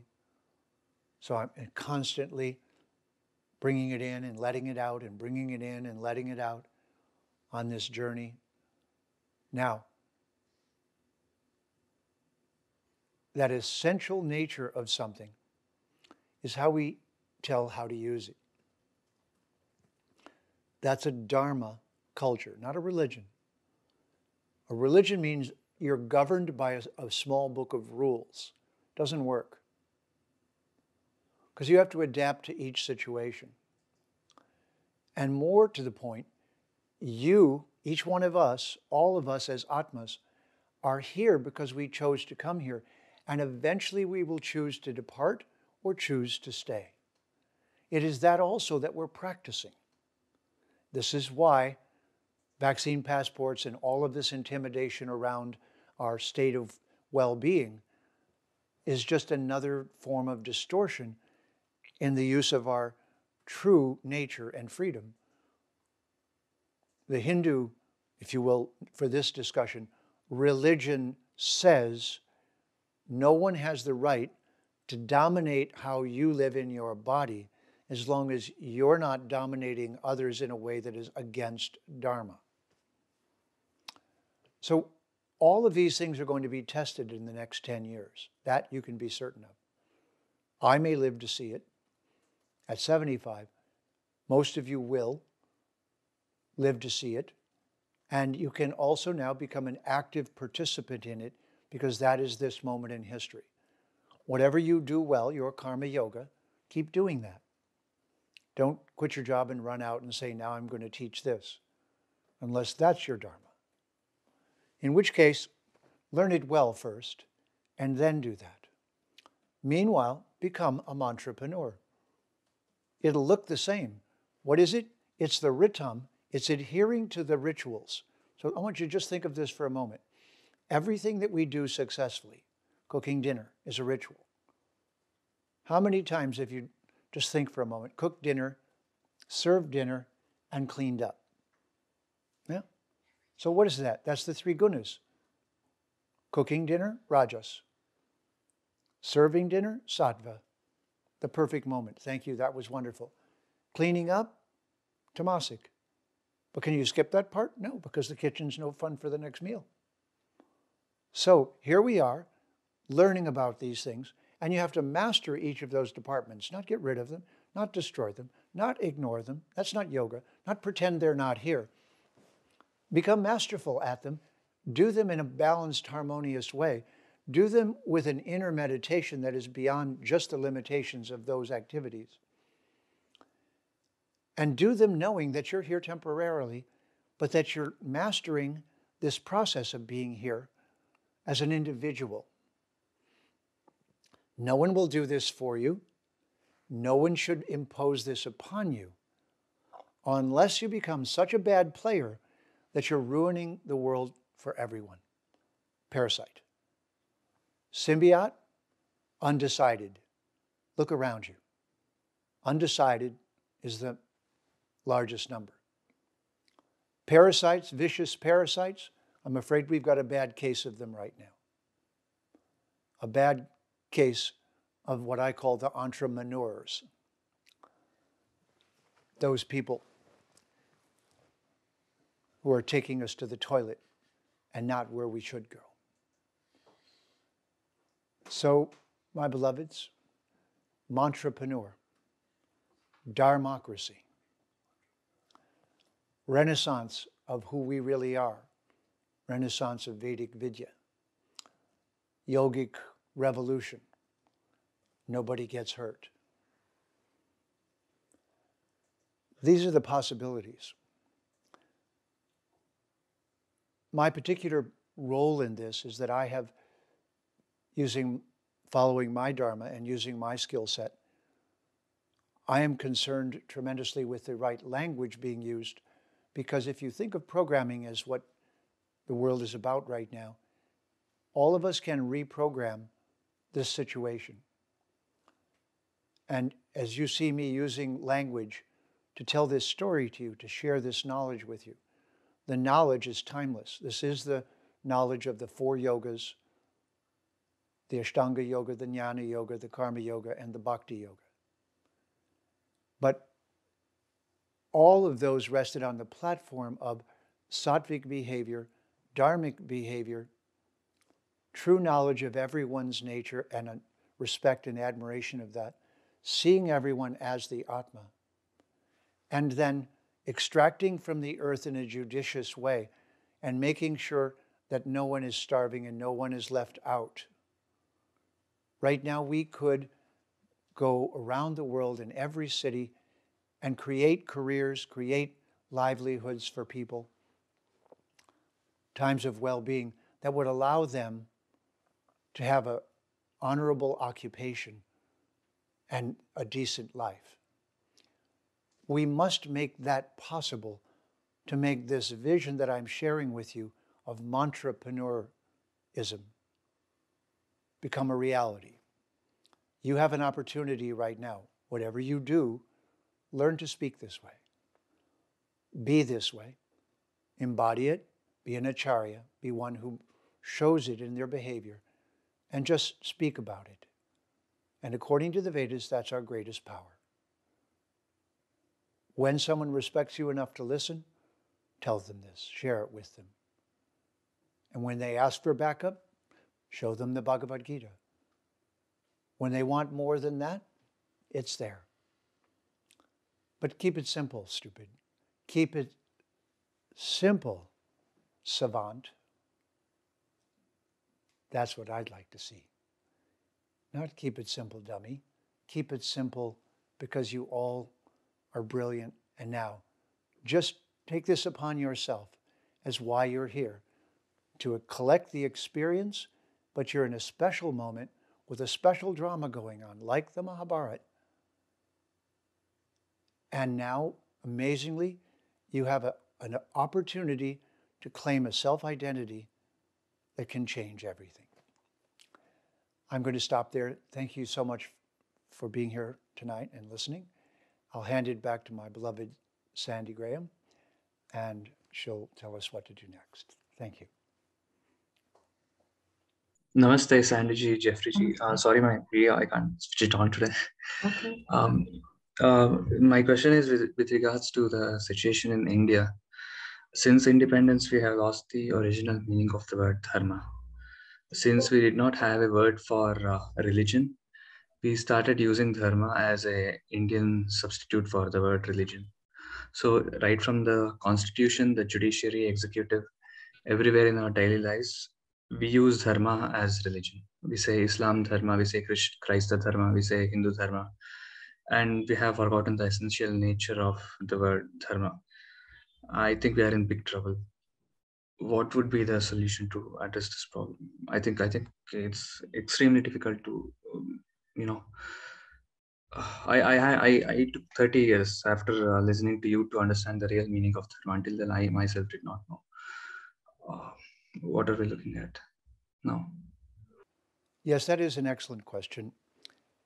This is why I'm focused so much upon language, because we really do need to reprogram the situation.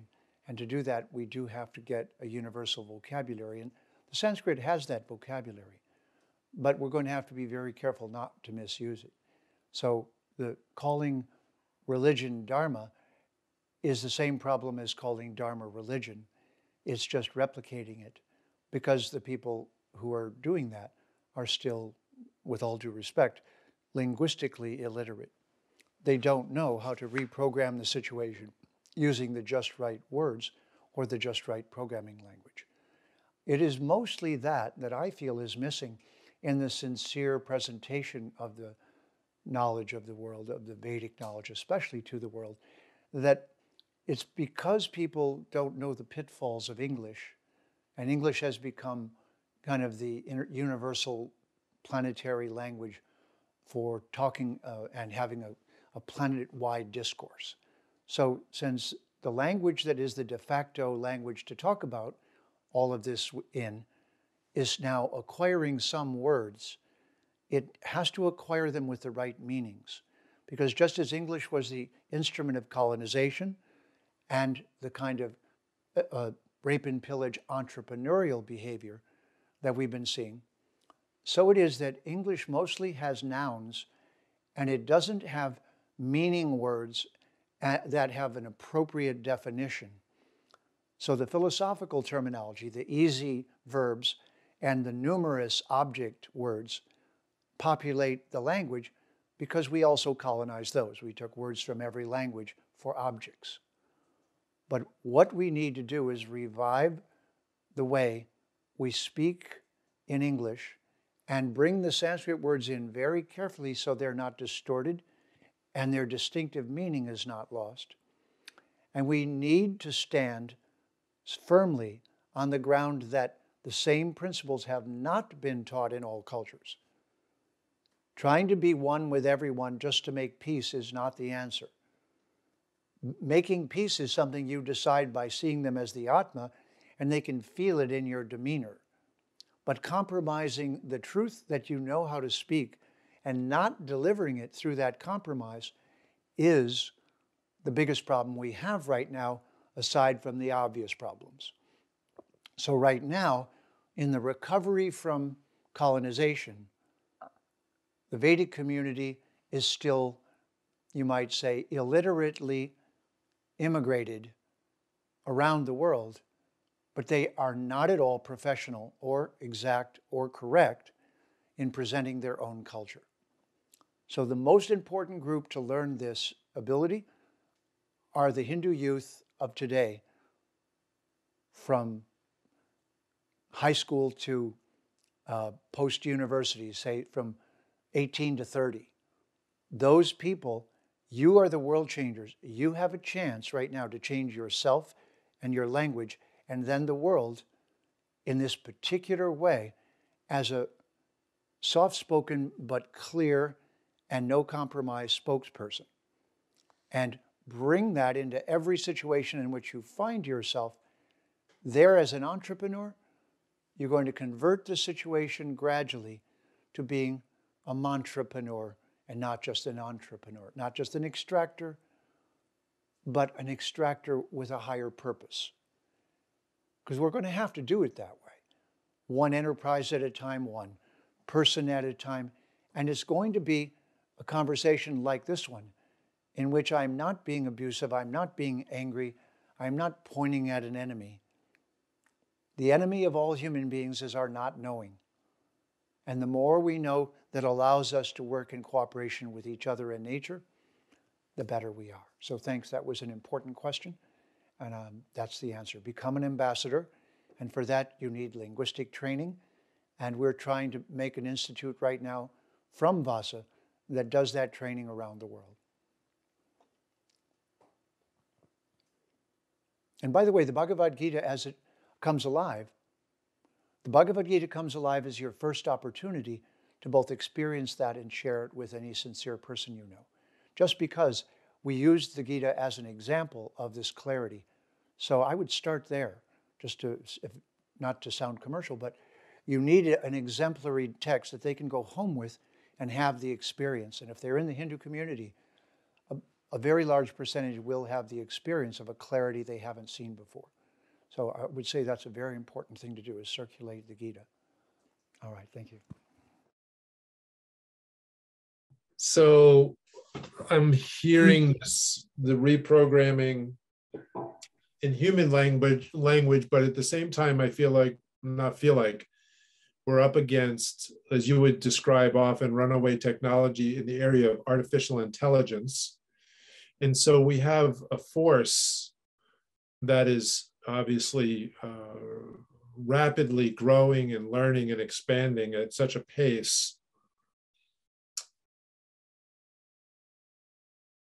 I just think about that and how not only do we need to reprogram us as humans, but we need some life hacks, no pun intended, in the artificial intelligence world. We need to, in a nonviolent way,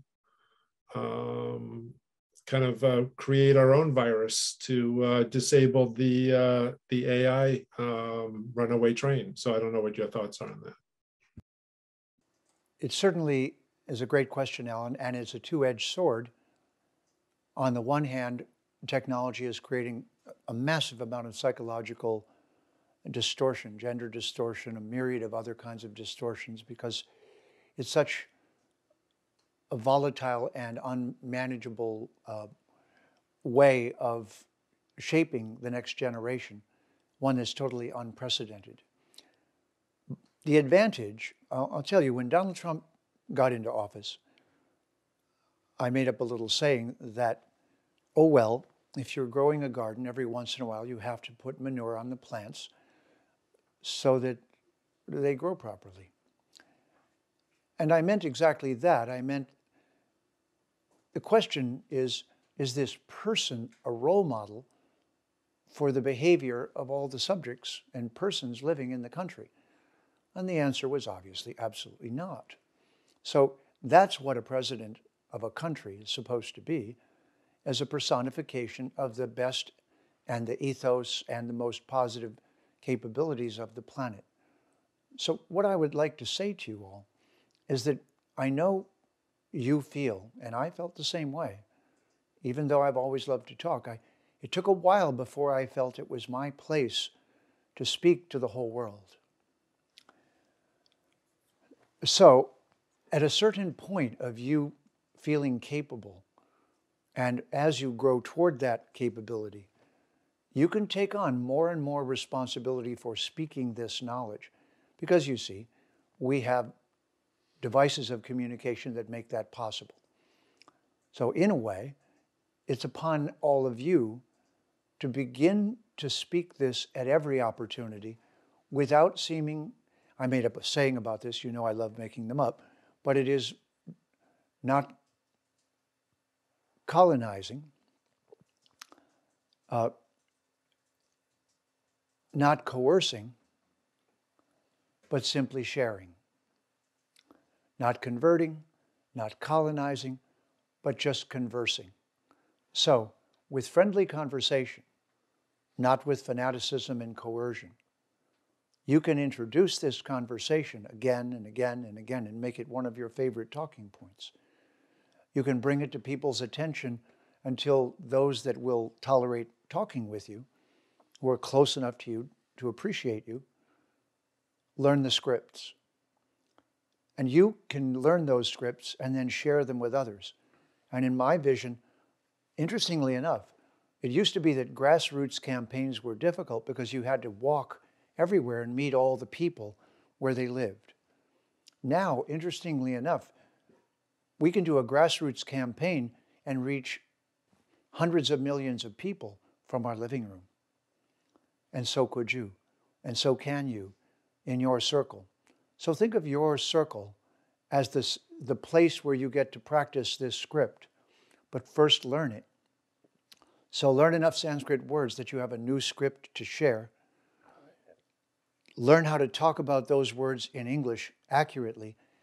And what, as you can see, what I try to do in these kinds of talks is to present the knowledge in such a clear and non-offensive way, in such a totally clear and graspable form that the person can make it their own and repeat it. You see, this is the secret. If we say, India's great, it's got this huge library of Sanskrit knowledge and so on, everybody will say, who cares? Doesn't affect me. But if there's 100 or 200 essential missing vitamins, if you said to them, there's 10 missing vitamins that develop and grow in India and you can't get them anywhere else, and they make you live 10 or 20 years longer, now would people be interested? You bet. It's got to be like that, almost like we are an entrepreneur trying to sell our product, but we're not an evangelist. We're not coercive. We're not trying to co-opt or convert or coerce. We're conversing about the missing vitamins.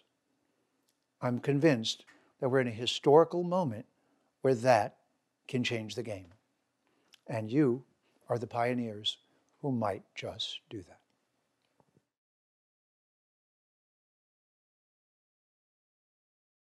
Namaste, Guruji. I was thinking about this word advertisement and maybe a replacement for somebody who has something sattvic to sell, or a product or a service. Somebody had asked me the other day, where do you advertise? And I thought to myself, that's interesting, because you used to advertise in the classifieds. And I thought that was kind of ironic. What's so classified about your vritti and your advertisement?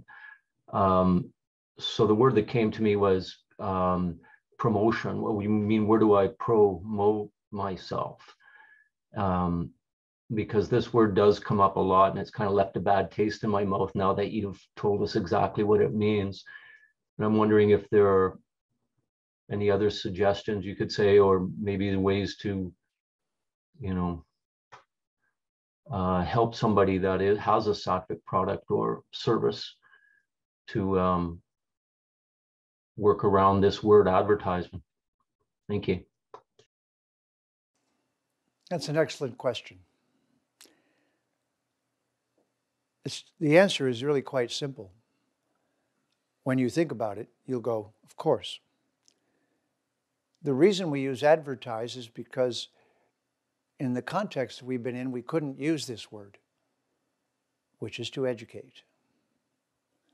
If I educated you on McDonald's foods, I would tell you there's a perfume manufacturer in France that makes the flavors that they inject into the junk food that they serve everyone, that is unedible and not proper food for human beings, filled with toxins, and cheating just by the very nature of calling it food. I would sue them for calling it food.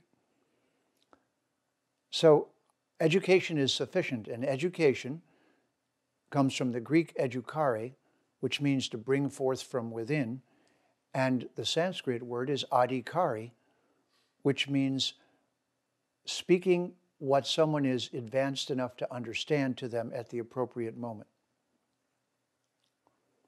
The skill rests upon us, and your education should replace your advertisement. So you're not trying to subvert or advert you're trying to educate. You're not twisting the situation further. You're trying to bring it to balance. That's the purpose of education, and education should try to be appropriate to the learning level of the listener. So if you have a product that's really amazing, you should stand up. And I'll tell you, I did this when I actually found myself in corporate world, and I found myself in sales, and I wasn't selling something that I thought was harmful. I was selling the Apple II computer at the time. But as a person in sales, the occupation with the reputation that I'll say anything for money, lie, cheat, and steal just to make money, I invented for myself and then found out I didn't invent it, consulting sales. In consulting sales, the first thing you say to the customer is, first of all, I will not lie to you, now or ever. Second, I'm in your service. Third, I'm going to ask you some questions so I know how to serve you. And if this is not appropriate for you, I'll be the first to tell you. And I promise you that that's the code of conduct that I live by. Now, that's the best you can do. And then don't do the rest. Don't hump your product, pump your product. Don't use all the tricks. Don't do all the subliminals. Just stop it. Tell the truth. Lokasamgraha, tell the truth. I think if this happened right now, and I see it happening, with brilliant doctors coming forth and saying, excuse me, but this whole conversation isn't being conducted scientifically, the one we're in right now, about a certain disease and ourselves as a society. From top to bottom, the conversation hasn't been an education, it's been propaganda. Now, I believe that's the challenge of our times. Advertisement, propaganda for personal benefit has become the pandemic. That's the pandemic. And learning what the truth is and being able to state it and show it and prove it as far as possible. And establishing that we are all autonomous individuals on a journey, and there's a certain unviolable boundary that comes with that needs to be discovered on a larger scale. So to do all of this, each of us needs to have ambassadorial skills, razor-sharp truth-telling skills, but not use them as a razor, just use them to cut away the weeds in the human condition and leave behind the nutrients, the truths, and the benefits to all. I'm certain that all of you are trying to become that. And I know you already are it, most of you, in the way you live socially. So you already know 3/4 of it. It's just the exact rest of the text, the rest of what to say that is always true. And that's the Vedic Vidya. It's tried and true knowledge that is the highest truth that is most universal and beneficial to all living entities. Just the beginning of the conversation benefits them. Do they have to do it? No, and I'll stop talking whenever you want. So with that in mind, you will never be an advertiser. You will always be one who knows the adhikari. And with that, you will educate. Great question. Thank you.